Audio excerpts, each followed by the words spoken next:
So class 8, let's start our topic natural resources. This is a chapter number 1 of geography. Natural resources यानी कि प्राकृतिक साधन, ऐसे resources जिनके थ्रू हम अर्थ पर सर्वाइव कर सकते हैं, जी सकते हैं. We all live in the environment that provides a number of things to support life on the earth. हम ऐसे इन्वायरमेंट में रहते हैं जहाँ पर बहुत सारी चीज़ें मौजूद हैं जो कि हमारी लाइफ को सपोर्ट करती हैं कि हम हर अर्थ पर रह सकें. In fact in order to survive we need some basic item. हमें सर्वाइवल के लिए कुछ बेसिक आइटम चाहिए, और वो आइटम क्या क्या हैं? वाटर पानी, ज़मीन लैंड, एयर हवा, फूड खाना, क्लॉथिंग यानी कि कपड़े, शेल्टर यानी कि रहने के लिए जगह या छत, और भी बहुत सारी चीज़ें होती हैं. लेकिन रिसोर्सेज एक्चुअली में हैं क्या? रिसोर्सेज यही सारी तो चीज़ें हैं कि जो बेसिक नीड्स होती हैं हमारी ह्यूमन लाइफ की, ऐसी चीज़ें जो कि ह्यूमन वांट को सेटिस्फाई करें. यानी कि हमें सर्वाइवल के लिए जो जो चीज़ें चाहिए, उन चीज़ों को जो चीज़ सेटिस्फाई करती है हमारी नीड को, उन्हीं को हम रिसोर्सेज बोलते हैं. इसको हम इस तरीके से डिस्क्राइब कर सकते हैं कि रिसोर्सेज जो होती हैं एक रॉ मटेरियल होती है जो कि नेचर के थ्रू बनाई गई है, ये डिस्क्राइब किया गया है, और are use without much modification. कुछ ज़्यादा चेंज नहीं करना पड़ता, इसमें विदाउट एनी चेंज भी हम उन्हें यूज़ कर सकते हैं. जैसे कि फूड, अगर आप सब्ज़ी बनाने जाओ, अगर आप कच्ची सब्जियों की बात करो तो सब्ज़ी काटनी पड़ती है आपको. आप गैस पे सब्ज़ी चढ़ाएंगे और उसमें कुकिंग करेंगे तो थोड़ी टाइम में ही आपके पास एक फूड अवेलेबल हो जाएगा. लेकिन अगर आप बात फ्रूट की कर रहे हैं तो फ्रूट को आप डायरेक्ट खा सकते हैं. तो इसी तरीके से कुछ चीज़ें ऐसी होती हैं जिसमें आपको थोड़ा चेंज करना पड़ता है, और कुछ चीज़ें ऐसी भी होती हैं जिनको आप विदाउट एनी चेंज भी खा पी सकते हैं या यूज़ कर सकते हैं. अब ये जो रिसोर्सेज होती हैं इनका यूज़ किस पर डिपेंड करता है? The need of the people of a reason. एक इंसान की नीड के ऊपर, वो भी जिस जगह पर वो रह रहा है. अगर आप वाटर की नीड की बात करें तो राजस्थान जैसे एरिया में वाटर की नीड ज़्यादा है क्योंकि वहाँ पे गर्मी बहुत ज़्यादा होती है. The knowledge of these people, उन लोगों की नॉलेज के ऊपर भी वहाँ की जो रिसोर्सेज हैं उनका यूज़ डिपेंड करता है. कैसे कि अगर जो लोग लिटरेट होते हैं वो उस हिसाब से यूज़ करते हैं चीज़ों को, और जो इलिटरेट लोग होते हैं वो अपने हिसाब से यूज़ करते हैं. The level of technology those people process, वहाँ पे टेक्नोलॉजी किस तरीके की है? अगर आप गांव में देखें तो वहाँ पे लाइट पानी या फिर उतनी सुख सुविधा नहीं है जितनी कि आपको शहरों में मिल रही है. आज शहरों में हर टाइम आपके पास लाइट रहती है, और लाइट भी ना हो तो इन्वर्टर जैसी चीज़ आ चुकी है. तो टेक्नोलॉजी के बेस पर भी रिसोर्सेज का यूज़ डिपेंड करता है. अब रिसोर्सेज कितने टाइप की होती हैं? 3 टाइप की होती हैं: natural, human made and human resources. यानी कि नेचुरल जो प्राकृतिक है, जो हमें नेचर से मिली है. ह्यूमन मेड जो ह्यूमन ने इन्वेंट की हैं, और कुछ ऐसी ह्यूमन रिसोर्सेज जो ह्यूमन और नेचुरल दोनों से मिलकर बनी हुई हैं. नेचुरल रिसोर्सेज क्या होती हैं? Natural resources are those resources that are drawn direct from the nature. अभी मैंने आपको बताया नेचुरल रिसोर्सेज कौन सी रिसोर्सेज होती हैं जो कि डायरेक्ट नेचर ने बनाई है या नेचर के द्वारा बनाई गई हैं. And use without much modification, ज़्यादा चेंजेस नहीं करने पड़ते. जैसे कि वाटर है, अब अगर आपको उबला हुआ पानी पीना है तो आप क्या करेंगे? उस वाटर को थोड़ी देर के लिए गैस पे रखेंगे और वो गर्म हो जाएगा, तब भी पी सकते हैं. अगर आप डायरेक्ट उस पानी को पीना चाहते हैं तो आप डायरेक्ट भी पी सकते हैं. एयर, सनलाइट, एनिमल्स, और भी बहुत सारी चीज़ें होती हैं. अब नेचुरल रिसोर्सेज किस किस बेस पे डिवाइड हैं? On the basis of origin और सोर्स.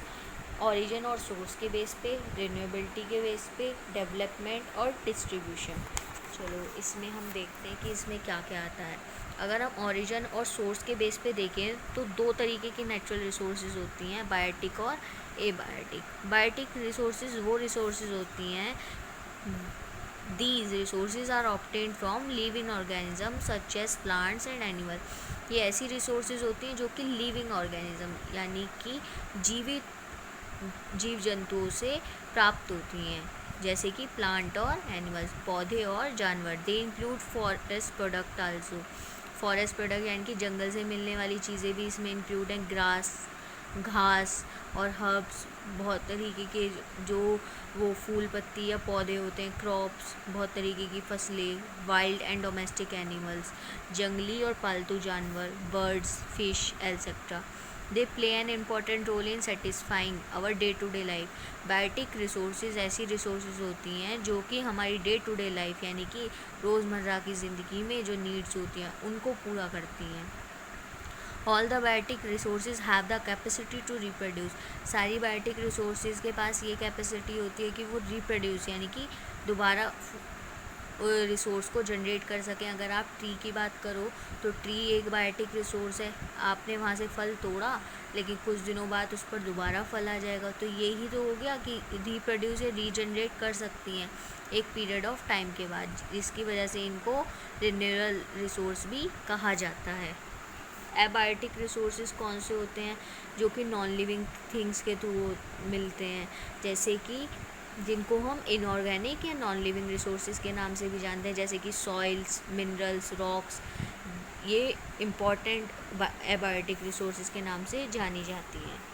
अगर हम बात करें रिन्यूएबिलिटी के बेस पे तो वो कौन सी है? रिन्यूएबल रिसोर्सेज ऐसी रिसोर्सेज जिनको बार बार हम प्रोड्यूस कर सकते हैं, जैसे कि फ़िज़िकल, मैकेनिकल और केमिकल प्रोसेस के थ्रू भी होती हैं कुछ। ये जो रिसोर्सेज होती हैं ये अनलिमिटेड होती हैं, लाइक सोलर और विंड एनर्जी, ठीक। और इन्हीं रिसोर्सेज को हम इन एग्जॉस्टिबल रिसोर्सेज के नाम से भी जानते हैं। अब इनके एग्जांपल क्या क्या हैं? जैसे कि वाटर और फॉरेस्ट की प्रोडक्ट्स, अभी मैंने आपको बताए थे ना, ऐसे प्रोडक्ट्स जो कि बार बार रीजनरेट हो सकते हैं, जैसे कि पेपर है, वो बार बार रीजनरेट हो सकता है ना, तो पेपर भी क्या है? रिन्यूएबल रिसोर्स है। नॉन रिन्यूएबल रिसोर्स जो अगर एक बार आपने यूज़ कर ली तो वो दोबारा उसी रिसोर्स से रिप्रोड्यूस नहीं हो सकती, जैसे कि कोल, पेट्रोलियम। अगर आपने एक बार जो कोयला जला दिया तो आप उसी कोयले की राख से थोड़ी ना वापस कोयला बना सकते हो, आपको दूसरा कोयला यूज़ करना पड़ेगा। प्लास्टिक, अगर आपने एक बार प्लास्टिक यूज़ कर ली तो आप कितना भी चाहो उस प्लास्टिक से थोड़ी ना दोबारा रिप्रोड्यूस होकर दूसरी प्लास्टिक बन सकती है।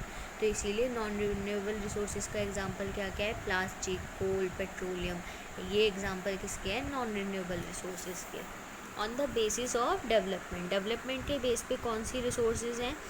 दो resources the total available quantity of which is not known at present. ऐसी रिसोर्सेज जिनकी जो टोटल क्वांटिटी है कि मतलब कितनी क्वांटिटी में वो अवेलेबल होंगी, उसका हमें वर्तमान में कुछ पता नहीं होता है। ऐसी रिसोर्सेज को हम पोटेंशियल रिसोर्सेज कहते हैं।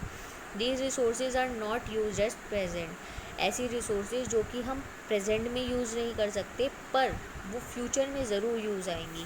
कौन सी रिसोर्सेज हैं ऐसी? Reverse in the northern mountains of India.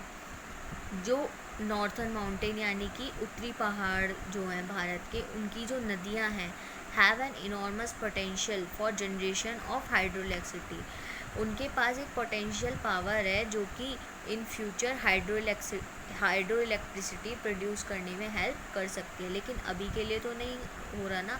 And provided dams and reservoirs are constructed on them for this purpose. और इसीलिए वहाँ पर डैम और रिजर्वायर्स कंस्ट्रक्ट यानी कि बनाए जा रहे हैं इसी पर्पस के लिए। अनदर एग्जांपल क्या है?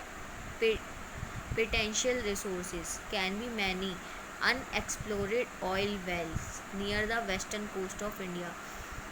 कुछ ऐसे ऑयल वेल्स, कुछ ऐसे तेल के कुएं हैं जो कि पश्चिम भारत में पाए जाते हैं।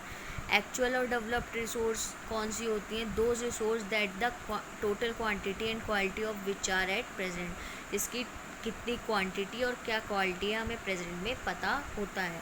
The quantity and quality of these resources are known to us. इनकी क्वांटिटी और क्वालिटी हमें पता होती है। The iron ore and the coal deposit in Jharkhand, जैसे कि लोहे की खान और कोयले की खान कहाँ पर है? झारखंड में है। The petroleum deposit in West Asian country, जो पेट्रोलियम है वो कहाँ पर डिपॉजिट किया जाता है? वेस्ट एशियन कंट्री में। Gold deposit and diamond in South Africa, gold और डायमंड साउथ अफ्रीका में।